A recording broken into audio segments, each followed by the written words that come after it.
Selamat malam kelompok 3. Ini presentasi yang paling akhir malam banget ya. Semangat supaya Semangat, Pak. presentasinya tidak terganggu. Baik, saya serahkan kepada ketua untuk memperkenalkan kelompoknya, menjelaskan seperti apa. Silakan.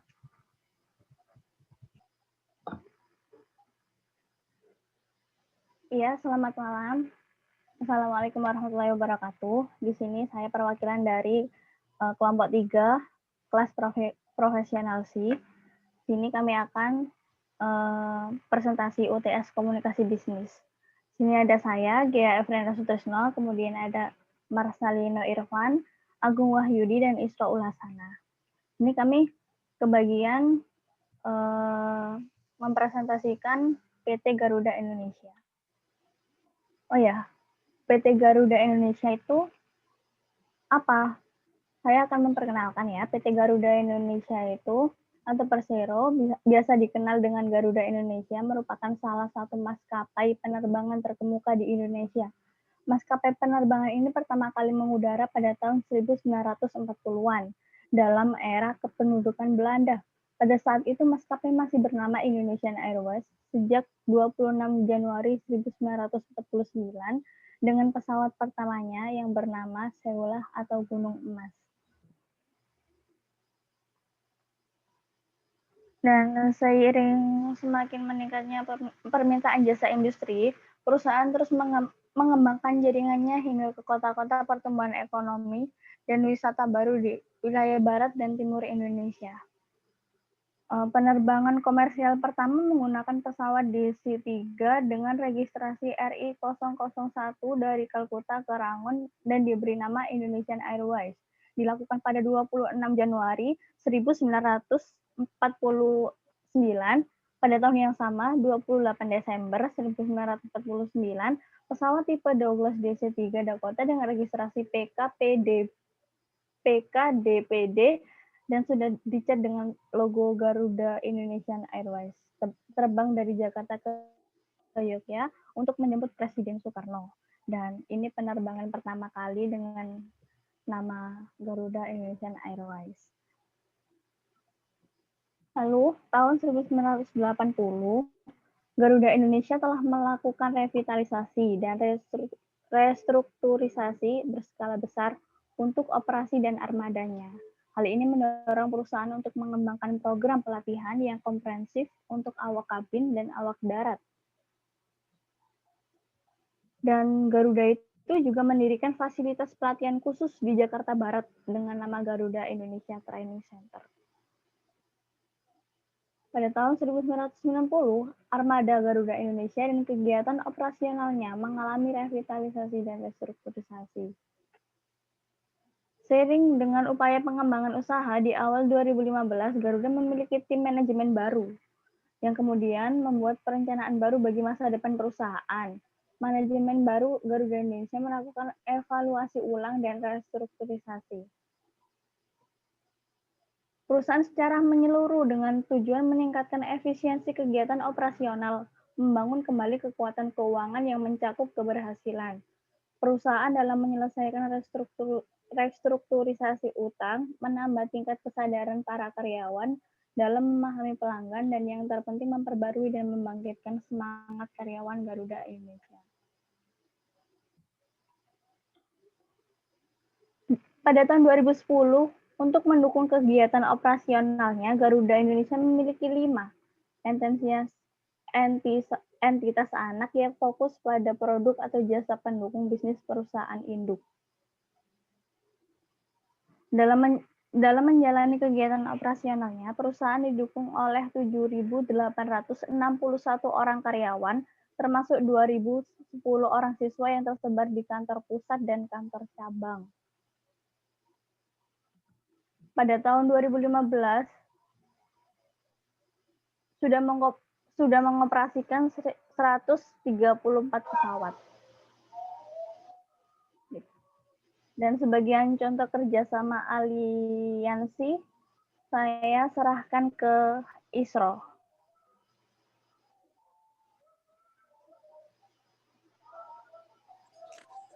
Isroul Hasanah bisa menjelaskan tentang sebagian contoh kerjasama. Di sini ya,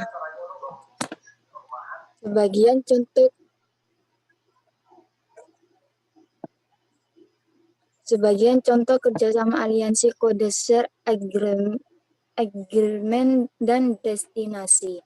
Yang pertama, Aeromexico. Aeromexico merupakan maskapai penerbangan dari Meksiko yang berpusat di kota Meksiko. Maskapai ini mengoperasikan penerbangan domestik dan internasional ke Asia. Dan yang kedua, Aeroflot. Aeroflot adalah maskapai penerbangan nasional Rusia dan yang terbesar di Rusia. Maskapai ini didirikan pada tanggal 9 Februari 1923. Dulunya juga adalah perusahaan penerbangan milik Uni Soviet dan perusahaan penerbangan terbesar di dunia. Yang ketiga, Air France. Air France adalah maskapai nasional terbesar di Prancis. Sejak awal pendirian pada tahun 1933, maskapai ini telah berkembang sebagai maskapai terbesar yang didukung oleh pengembangan ekonomi Prancis yang menghubungkan daerah jajahan di Afrika, Karibia, dan Kepulauan Polinesia di Pasifik. Dan yang keempat, Air Timur. Air Timur adalah maskapai penerbangan yang berpusat di Dili, Timor Leste. Maskapai ini terbang antar bandar udara internasional Presidente Nicolau Lobato di Dili dan Bandara Udara Internasional Changi, Singapura, dan mungkin nanti juga akan melayani penerbangan domestik.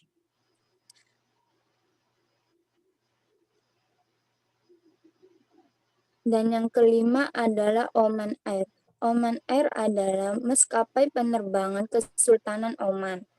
Yang dimulai sebagai maskapai regional, Oman Air telah membuat perkembangan yang cepat sejak didirikan di sekitar Teluk Arab. Oman Air telah memainkan peran utama dalam membuat Muscat sebagai hubungan utama di Timur Tengah yang menyediakan untuk kegiatan komersial, industri, dan pariwisata. Yang keenam, Royal Brunei Airlines. Royal Brunei Airlines adalah maskapai penerbangan nasional milik Kesultanan Brunei Darussalam yang berdiri dengan tujuan mewakili negara yang akan merdeka. Maskapai ini menjadi duta yang pada saat itu bertugas menyampaikan pengakuan kemerdekaan Brunei dari Inggris pada tahun 1984.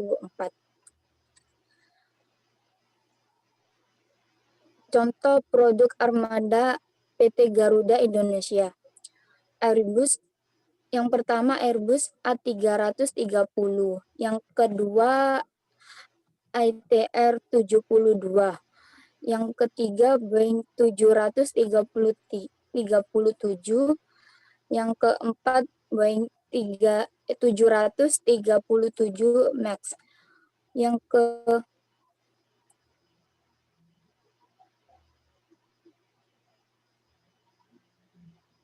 kelima pesawat Boeing 777,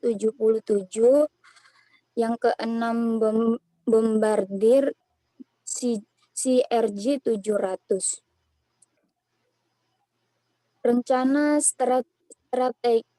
Rencana strategis maskapai ini dibagi menjadi 4. Yang pertama, melaksanakan program Quantum Leap.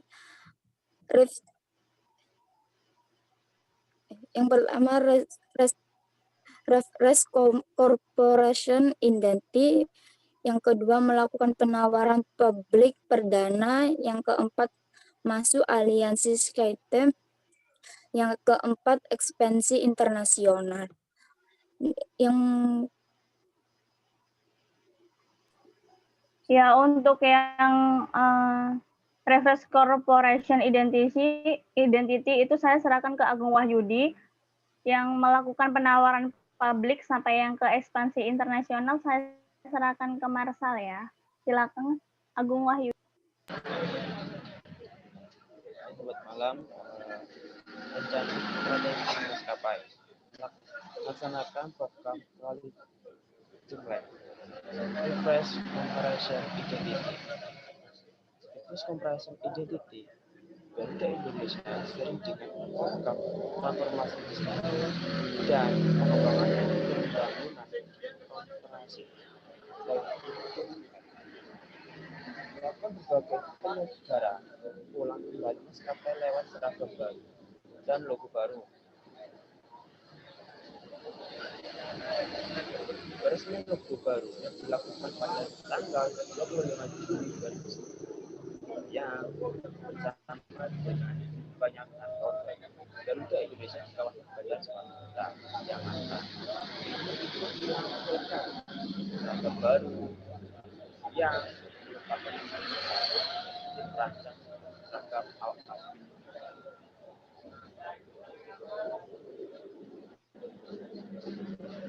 dan berikutnya transformasi baju dari PT Garuda dari masa ke masa.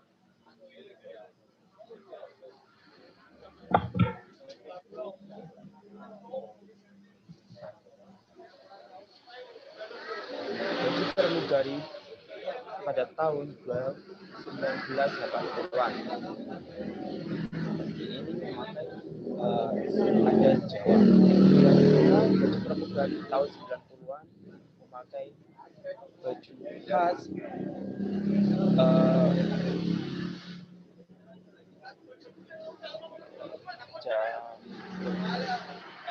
selanjutnya baju pramugari tahun 2000-an sedikit modern dan elegan. Dan selanjutnya baju pramugari tahun 2010 yang menggabungkan motif baru dan sampai sekarang pakainya. Dan selanjutnya transformasi pesawat Garuda Indonesia pada tahun 1980 dan tahun 1990 seperti tahun 2020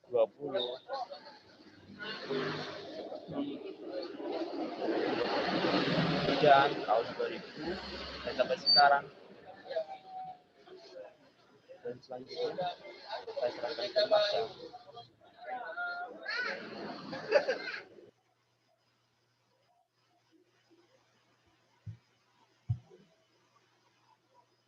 Baik, untuk yang melakukan penawaran publik hingga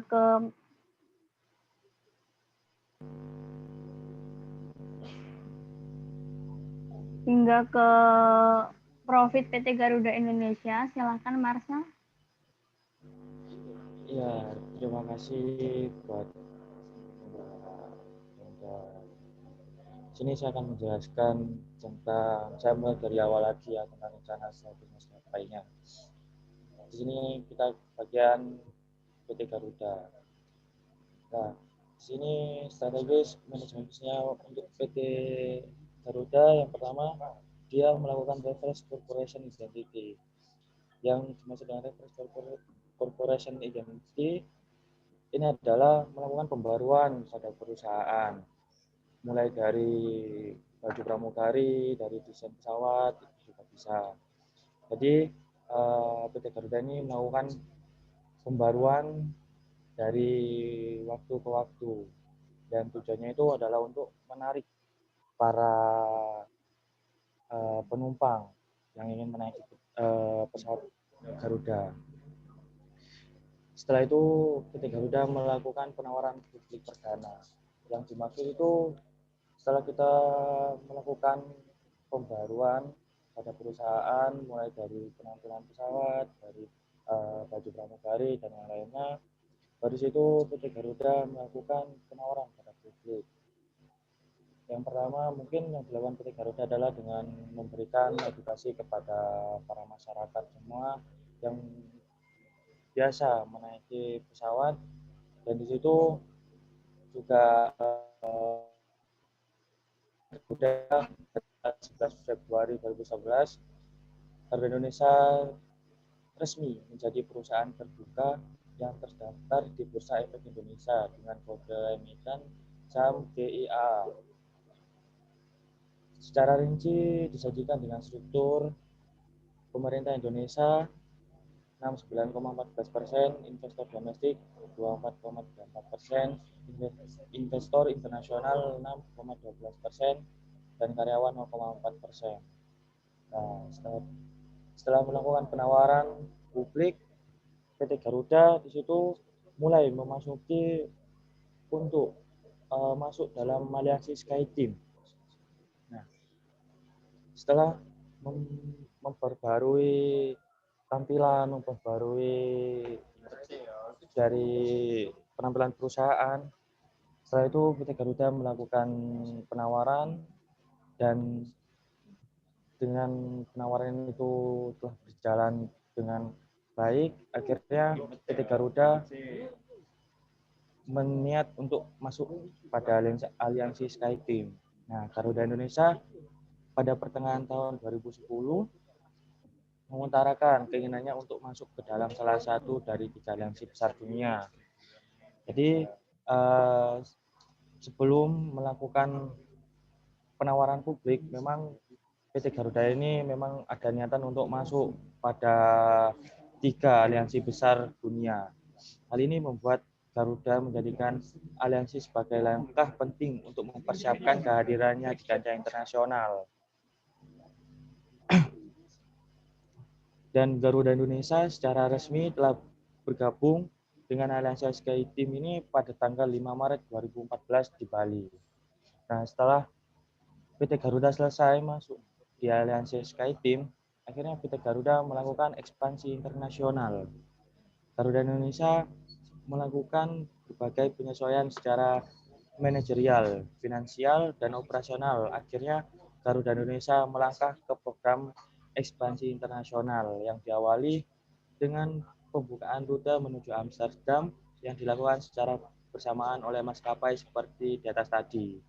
Nah, jadi di sini PT Garuda telah melakukan beberapa tahapan, mulai dari refresh corporation identity, yaitu memperbarui tampilan perusahaan, terus melakukan penawaran pada publik atau pada masyarakat agar bisa tertarik, dan juga niatan untuk masuk pada aliansi SkyTeam agar bisa bersaing dengan aliansi besar dunia dan maskapai-maskapai internasional yang lainnya. Dan di situ mulailah PT Garuda masuk pada ekspansi internasional dengan membuka rute pertama itu dari Amsterdam, dan itu dilakukan bersamaan pada maskapai yang lainnya. Nah, pada 12 Desember 2016, Garuda membuka kembali rute ke Mumbai melalui Bangkok. Nah, setelah melawan itu, di sini kita juga terdapat profit PT Garuda Indonesia. PT Garuda Indonesia Persero Tbk GIA berhasil mengantongi laba bersih senilai $122,42 juta atau setara 1,72 triliun hingga kuartal 3 2019. Padahal pada periode yang sama tahun lalu, maskapai milik pemerintah ini rugi hingga $114,08 juta. Nah, mungkin di sini yang bisa saya tangkap kenapa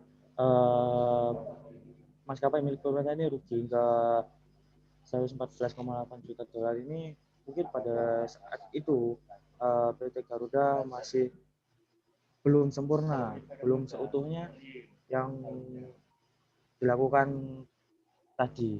Jadi mungkin di sini PT Garuda masih belum memperbarui tampilannya, masih belum maksimal juga untuk penawaran pada publiknya, terus juga masih belum seutuhnya bisa dipercaya sama masyarakat.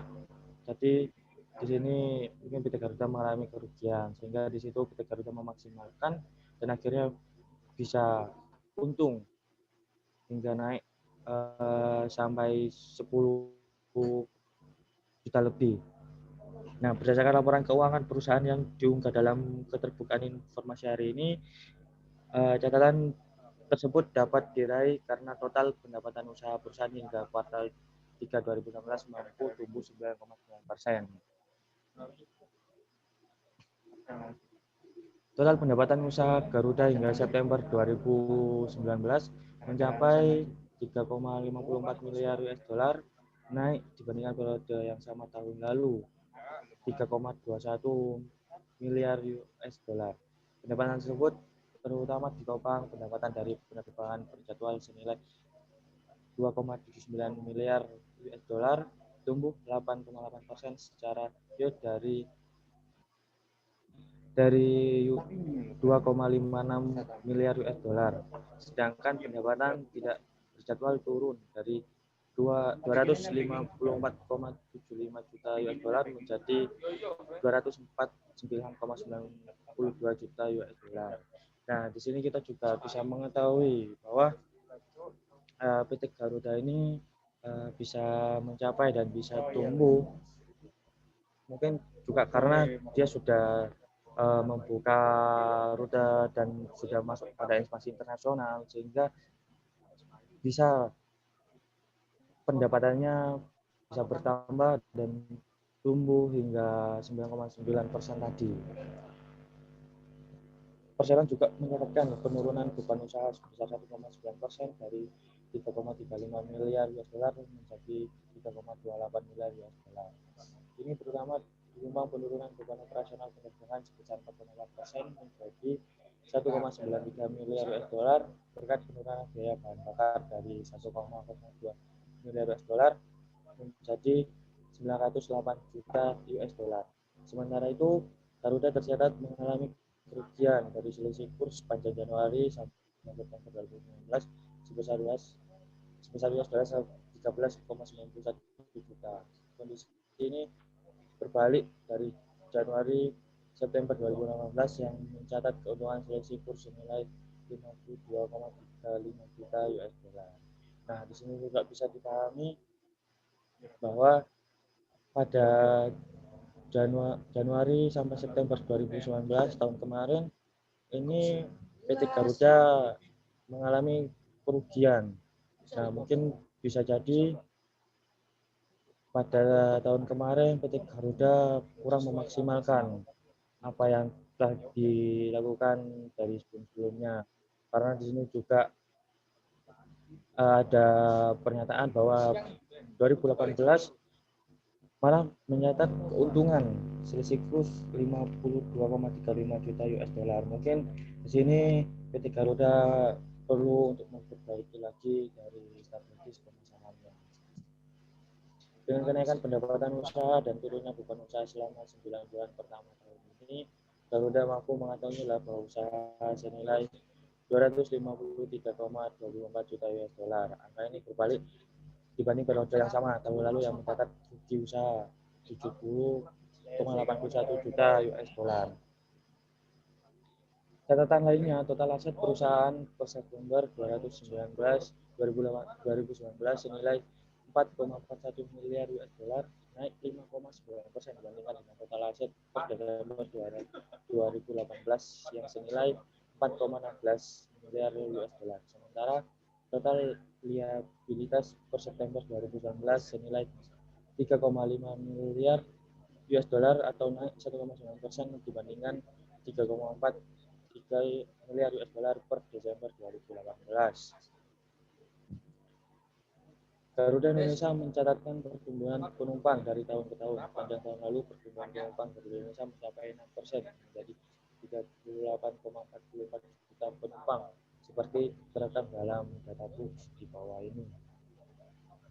Di sini juga bisa dipahami bahwa sepanjang tahun lalu pertumbuhan penumpang Garuda Indonesia mencapai 6% menjadi 38,44 juta penumpang. Di situ berarti PT Garuda telah melaksanakan penawaran hybridnya dengan maksimal sehingga bisa tumbuh menjadi 6%, dan di situ juga kita bisa pahami bahwa sudah banyak masyarakat yang mempercayai maskapai PT Garuda tersebut.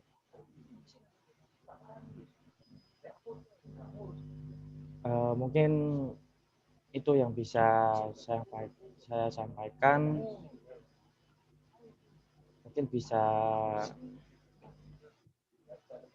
Mungkin ada tambahan dari Mbak Frenda.